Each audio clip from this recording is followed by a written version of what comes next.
Ayan mga bossing. Magklase oh.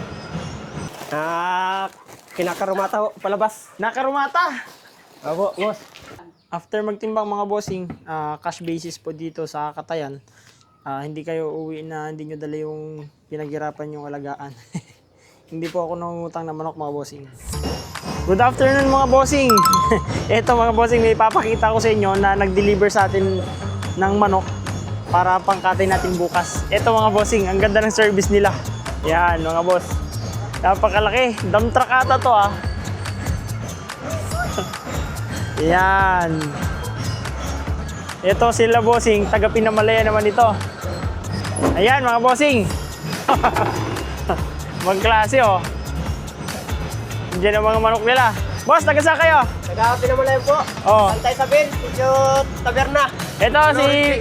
Ito si bossing ay follower natin din ito. So, through sa page natin, yan, nakapag-connect sa atin si bossing. Yan, ayos. Dala nila 120 piraso. Bababa lang po namin ito mga bossing. Ayos, ganda talaga ng social media. Sa negosyo natin, gamit na gamit. Sakto lang yung size ng manok natin ngayon, 19.5. Ito pala sila bossing, mga ay grabe ang sakripisyo sa pag-aalaga ng broiler mga boss. Boss, bakit nga paano ang sistema mo niyan pag ikaw ay nag-aalaga, halimbawa nag-harvest? Ano pa? Anong sistema mo? Kinakarumata ho, palabas. Nakarumata. Opo, boss.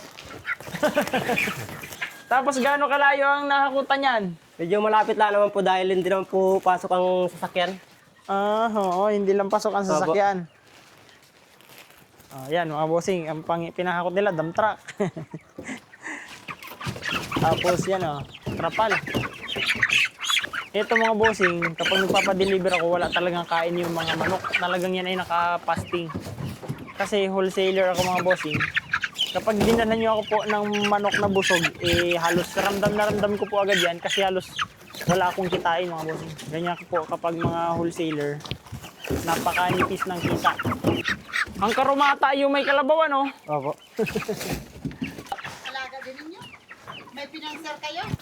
Opo, sige po sa amo ko po ito. Yan. Ate lang po kami sa tubo. Ayun. Ganun, parang paiwi. Ganun talaga. Paiwi pala ito mga bossing. Paiwi program. Ginagawa din natin yan sa ating mga bossing.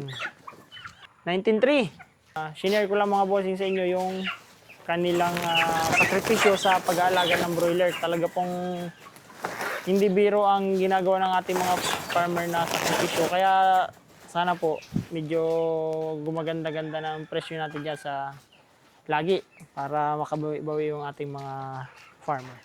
After magtimbang mga bossing, cash basis po dito sa Katayan. Hindi kayo uwi na hindi nyo dala yung pinaghirapan yung alagaan. Hindi po ako nangungutang na manok mga bossing. 21, 22, 20. Pati kabarya-baryahan ito mga bossing, talagang inabigay ko lahat ito sa mga raiser natin. 40 quits. Thank you sa ating bossing na ito. Taga Pinamalayan pa, dinayo pa tayo dito sa Gloria. So, Thank you po. Yun Maraming lang salamat. po. Follow na mga bossing. Yun, nice ang service ng ating bossing oh.